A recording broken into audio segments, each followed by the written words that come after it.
नमस्ते दोस्तों, काव्य ढाकल हरियाणवी संस्कृति यूट्यूब चैनल पर आप सबका फिर से स्वागत है। आज हम आपके लिए एक पुरानी प्यारी कहानी लेकर आए हैं। बहुत समय पहले एक नगर में एक अनोखे राजा राज करते थे। उनकी एक बड़ी ही अजीब आदत थी। जब भी कोई साधु या सन्यासी उनके नगर में आता तो वे उसे बुलाकर पूछते, बताओ गृहस्थ बड़ा है या सन्यासी। जो कोई भी कहता कि गृहस्थ बड़ा है, राजा उससे कहते, तो फिर तुम सन्यासी क्यों बने, चलो गृहस्थ बन जाओ। और इस तरह वे उस सन्यासी को गृहस्थ बनने का आदेश दे देते थे।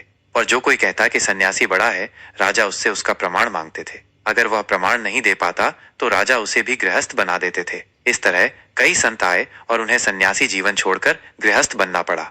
इसी दौरान एक दिन नगर में एक महात्मा का आगमन हुआ। राजा ने उन्हें भी बुलवाया और अपना वही पुराना सवाल पूछा, गृहस्थ बड़ा है या सन्यासी। महात्मा ने उत्तर दिया, राजन, न तो गृहस्थ बड़ा है न ही सन्यासी, बड़ा वही है जो अपने धर्म का पालन करे।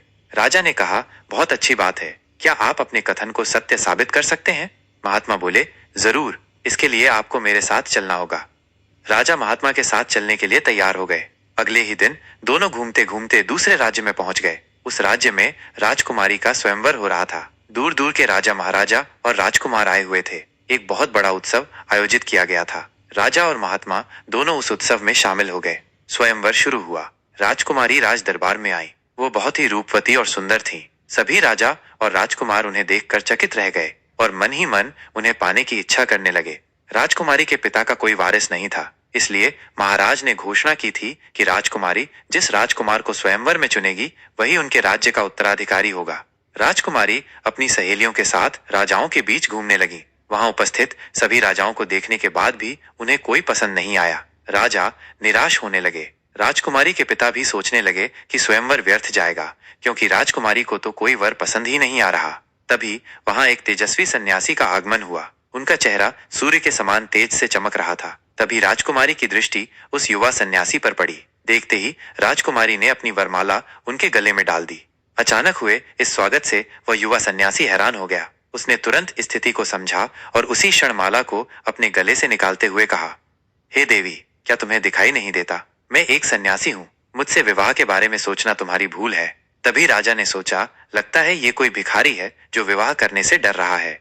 उन्होंने अपनी घोषणा फिर से दोहराई, हे युवक, क्या तुम्हें पता भी है, मेरी पुत्री से विवाह करने के बाद तुम इस पूरे राज्य के मालिक बन जाओगे। क्या फिर भी तुम मेरी पुत्री को त्याग दोगे। सन्यासी बोले, राजन, मैं सन्यासी हूँ और विवाह करना मेरा धर्म नहीं है। आप अपनी पुत्री के लिए कोई और वर देखिए।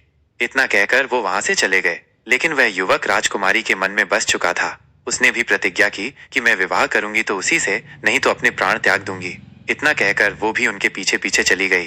वो राजा और महात्मा जो ये सब देख रहे थे, उनमें से महात्मा ने कहा, चलो हम भी उनके पीछे चलकर देखते हैं क्या परिणाम होता है। वे दोनों भी राजकुमारी के पीछे पीछे चलने लगे। चलते चलते वे एक घने जंगल में पहुंच गए। तभी वो युवा सन्यासी कहीं गायब हो गया और राजकुमारी अकेली रह गई। घने जंगल में किसी को न देखकर राजकुमारी व्याकुल हो उठी। तभी वो राजा और महात्मा उसके पास पहुंच गए और उन्होंने राजकुमारी को समझाया। वे दोनों उसे उसके पिता के पास छोड़ने के लिए ले जाने लगे। वे जंगल से बाहर निकले ही थे कि अंधेरा हो गया। सर्दी की काली अंधियारी रात थी। भटकते भटकते ये तीनों एक गांव में पहुंचे। वे गांव के चौपाल पर जाकर बैठ गए। बहुत सारे लोग वहां से गुजरे, लेकिन किसी ने इन ठंड से ठिठुरते मुसाफिरों का हाल तक नहीं पूछा। तभी वहां से एक गाड़ीवान गुजरा। वो अपनी पत्नी और बच्चों के साथ खेत से घर आ रहा था। उसने देखा कि वे तीनों ठंड से ठिठुर रहे हैं। वह उनके पास गया और पूछताछ की तो महात्मा ने उन्हें भटके हुए मुसाफिर बता दिया। किसान बोला, हे अतिथि देव, अगर आप चाहें तो आज रात मेरे घर ठहर सकते हैं।